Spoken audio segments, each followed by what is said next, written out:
तक लेकर आने का प्रयास किया। इसके लिए आप सबों का हम लोग तहे दिल से अभिनंदन करते हैं।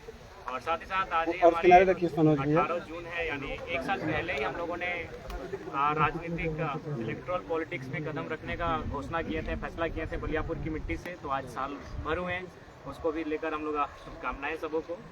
और साथ ही साथ झारखंड के तमाम मतदाताओं को आभार प्रकट करते हैं, क्योंकि वहाँ मैक्सिमम जो होते हैं वो मैक्सिमम ही सबके सब एजुकेटेड लोग होते हैं, सब सरकारी नौकरी अर्ध सरकारी नौकरी को करने वाले लोग होते हैं। और उन्होंने सबसे ज़्यादा मत मेरे पक्ष में किया है, लगभग 5। और साथ ही साथ केंद्र में जो नई सरकार बनकर आई है उनको हम बधाई देंगे, उनको शुभकामनाएं देंगे और उनसे अपेक्षा रखेंगे कि सबसे पहले जो नीट का मामला सामने आया है, जिसको लेकर काफ़ी चर्चाएं हो रही है पूरे देश में, माहौल गर्म है।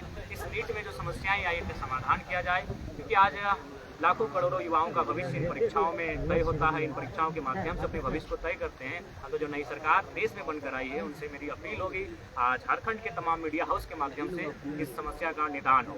और साथ ही साथ जो भी हमारे प्रत्याशी जीत कर आए हैं, मैं उनसे इस बात की अपील करूंगा जो पूर्वाग्रह की राजनीति ना करेंगे, वो किसी बूथ को गिनकर किसी के सहयोग करने की राजनीति ना करेंगे। मैं उनसे अपेक्षाएं रखता हूँ और शुभकामनाओं के साथ मैं झारखंड के आने वाले विधानसभा चुनाव के लिए तमाम राज्यवासियों को संदेश देना चाहता हूं कि इस बार ऐसे युवाओं का चयन करें जो राज्य के हित के साथ लड़ाई जो चली आ रही है उसको विराम लगाते हुए एक बेहतर नीति बनाई जा सके। आपकी सवाल तो आप लोग विधानसभा में क्या रणनीति है आप लोगों को चुनाव लड़ने का? देखिए, विधानसभा के चुनाव हम लोग प्रयास करेंगे कि बहुमत की सीटों पे लड़े, यानी मान के चलिए हम लोग 8 लोकसभा की सीटों के चुनाव लड़े थे, तो 8 6 48, शायद चतरा और हजारीबाग में 5-5, यानी 46 सीटें तो हमारे अंदर आ ही रही हैं। तो उन 46 सीटों पे तो लड़ना ही है। उसके बाद हम लोग जमशेदपुर में प्रत्याशी नहीं दिए थे, खूंटी पे नहीं दिए थे, गोड्डा में नहीं दिए थे। तो हमें लगता है इन 3 लोकसभा में हम लोग जाएंगे, वहाँ हमारे वोटर्स हैं, वहाँ हमारे कार्यकर्ता हैं। तो हमें लगता है कि 55 के आसपास विधानसभा सीटों पर हम लोग चुनाव लड़ते हुए दिखेंगे। तो क्या आप लोग निर्दलीय लड़ेंगे? नहीं, देखिए, दिल्ली इसी क्रम में गए थे। दिल्ली जाने का कार्य डेमोक्रेसी का स्कूल में भी शामिल होना था और चुनाव संबंधित इलेक्शन कमीशन से जानकारियों को भी लेना था। तो हमें लगता है 15 से 25 दिनों के दरमियान हमारी पार्टी का सिंबल भी अलॉटमेंट होने की संभावना बन जाएगी और पार्टी को रजिस्ट्रेशन नंबर भी अलॉटमेंट हो जाएगा। तो पहले इंडियन स्कूल ऑफ डेमोक्रेसी, इसके बाद JNU, जहाँ देश और राज्य के तमाम मुद्दों पर विचार और विमर्श किया जाता है, तो उसी उद्देश्य के साथ मैंने उन आमंत्रण को स्वीकार किया, चाहे इंडियन स्कूल ऑफ डेमोक्रेसी का मामला हो या फिर JNU का मामला हो। और साथ ही हम लोग वहाँ एग्रीकल्चर यूनिवर्सिटी भी गए थे, वहाँ के भी तमाम रिसर्च स्कॉलर से मिले, जहाँ झारखंड के भी युवा हैं। तो वहाँ जाने का उद्देश्य यही था कि हम झारखंड के विषयों को उनसे साझा कर सकें और उन विषयों पर निदान कैसे हो, आने वाले विधानसभा चुनाव में हमारी एक्टिविटी क्या हो, उन विषयों पर बात कर सकें। विधानसभा चुनाव आप लड़ने जा रहे हैं, तो आपका मुद्दा फिर क्या होगा? देखिए, विधानसभा का चुनाव राज्य के मुद्दों पर आएंगे। राज्य का सबसे ज्वलंत मुद्दा अभी छात्रों की निराशा है और छात्रों की जो हताशा है वो हमारा एक महत्वपूर्ण मुद्दा रहेगा। हम लोग सरकार में आते हैं तो सबसे पहला हमारा प्राथमिकता जो रहेगा, इस राज्य में नियमित परीक्षाएं होंगी और फ्री एंड फेयर एग्जाम लिए जाएंगे। अगर उसमें किसी प्रकार की गड़बड़ी होगी तो उसमें उच्च से उच्च पदाधिकारी क्यों ना है, उन्हें बिल्कुल बर्खास्त किया जाएगा।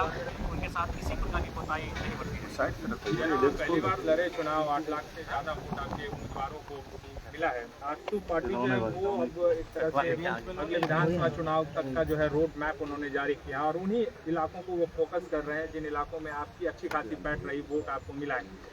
तो आप कैसे देखते हैं, आपके लिए क्या आज की तारीख में चुनौती है या है, तो फिर कैसे निपटेंगे उससे? क्या मेरे लिए कोई एक विशेष दल हमारी चुनौती नहीं है, क्योंकि मैंने वहाँ से वोट लाए जहाँ से आजसू के अलावा बाकी पार्टियाँ थे। जैसे मैंने बेरमो से 53,000 वोट गेन किया, वो कांग्रेस की सीट है, पारंपरिक सीट है कांग्रेस की।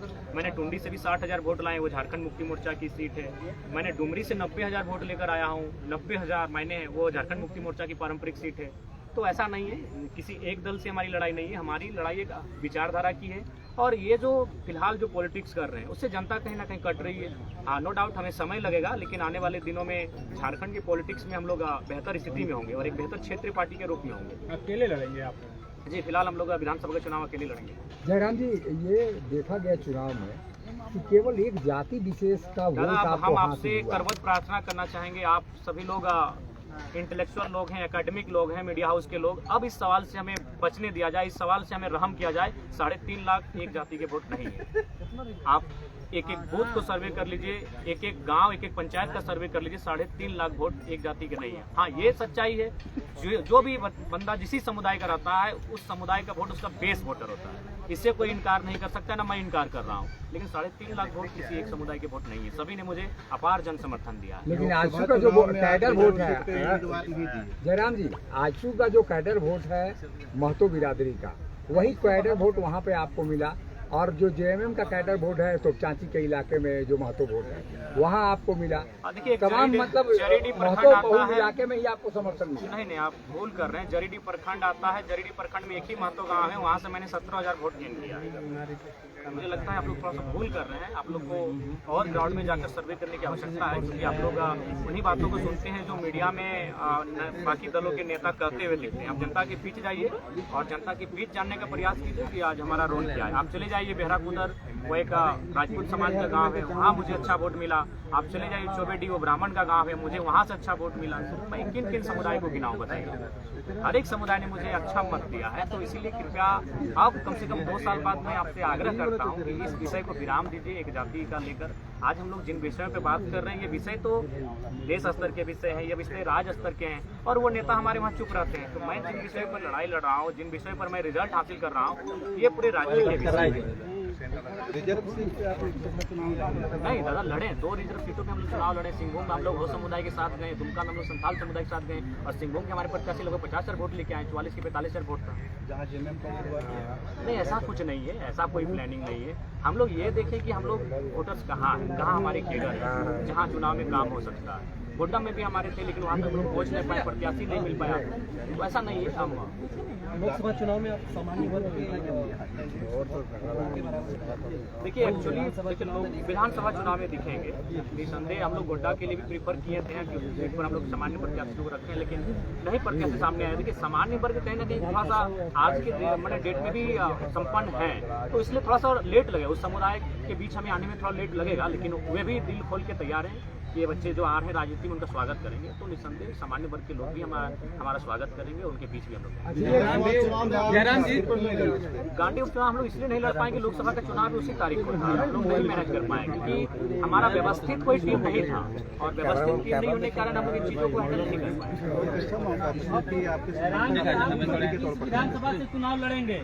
देखिए, मैंने शुरुआत में ही कहा था, यहीं पर मेरा प्रेस कॉन्फ्रेंस और आपके पीछे मैंने कहा था कि मैं लोकसभा का चुनाव अपनी मर्जी से लड़ूंगा, और गिरिडीह लोकसभा को मैंने प्रीफर किया था, धनबाद लोगों की मांग थी। लेकिन विधानसभा का चुनाव हम लोग प्रयास करेंगे कि जनता की राय के आधार पर लड़ेंगे।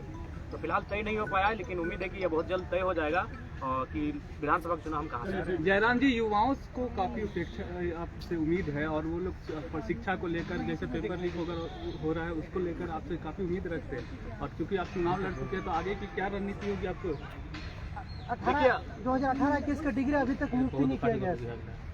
देखिए, उन सब विषयों पे हम लोग लगातार मुखर होकर बोले हैं। आज हमारे बीच हमारे बड़े सड़क में धरने के माध्यम से, तो हम लोग अगर सदन में नहीं तो सड़क से तो लड़ाई लड़ी रहे हैं, सड़क से तो लगातार अपनी आवाज को बुलंद कर रहे हैं। हमारा जो उन चीजों पर हम लोग कभी पीछे नहीं हटे। हम लोग कभी भी आवाज उठाने से, यहाँ तक आज मेरे ऊपर भी 13 FIR है, एक भी व्यक्तिगत FIR नहीं है। FIR क्यों मिला है? मैं किसी कंपनी में धरना देने के लिए, किसी को मुआवजा दिलाने के लिए, किसी को नियोजन दिलाने के लिए। तो ऐसा नहीं, हम लोग तो जनता के लिए अपना सर्वस्व निछावर कर चुके हैं। इतना छोड़िए, आज हम लोग घर का दृश्य नहीं जानते कि मेरे घर का दृश्य क्या है। घर में न जाने कितनी प्रकार की घटनाएं घटी, लेकिन हम लोग घर तक नहीं जा पाए, घर तक कदम नहीं रख पाए। हम लोगों ने सब कुछ अपना झारखंड को ही परिवार माना है, झारखंड को ही अपना घर माना है, और पूरे झारखंड वासियों के लिए हमने अपना सर्वस्व निछावर करने का प्रयास किया है। पैसा वाला हम लोग नहीं है, तो आप लोग कैंडिडेट्स का नाम घोषणा कब कर रहे हैं? विधानसभा चुनाव समय। देखिए, सबसे पहले बात मैं आप सबों से भी एक बार आग्रह करूंगा, क्योंकि आप लोग का प्यार मिला है, इसके लिए हम लोग हकदार भी थे। क्योंकि झारखंड के माध्यम से हम लोग देश की पॉलिटिक्स को भी एक अच्छा संदेश दिए कि हम लोग बिना पैसे की पॉलिटिक्स किए, तो एक बहुत सुंदर संदेश गया है। आसान नहीं है कि आप बिना पैसे से 8 लाख वोट गेन करते हैं। ये फिलहाल आज के दौर में 21वीं सदी में जिस प्रकार आज देश का माहौल है, उस माहौल में आप 8 लाख वोट बिना पैसा खर्च करके गेन करते हैं, तो ये कहीं ना कहीं बहुत बड़ा संदेश है, एक सकारात्मक संदेश है भारत के लोकतंत्र के लिए। और उस हिसाब से मैं सभी का धन्यवाद देना चाहूँगा। और बिल्कुल हम लोगों ने कहीं भी मैं अगर अपने गिरिडीह लोकसभा की बात करूं तो 2200-2300 के आसपास बूथ हैं, उनमें हमको लगता है 1200 से 1300 के बीच ही हमारे एजेंट बैठ पाए थे। 1000 बूथों पे हमारे एजेंट भी नहीं बैठ पाए थे, लेकिन वहां से हमें अच्छा वोट मिला।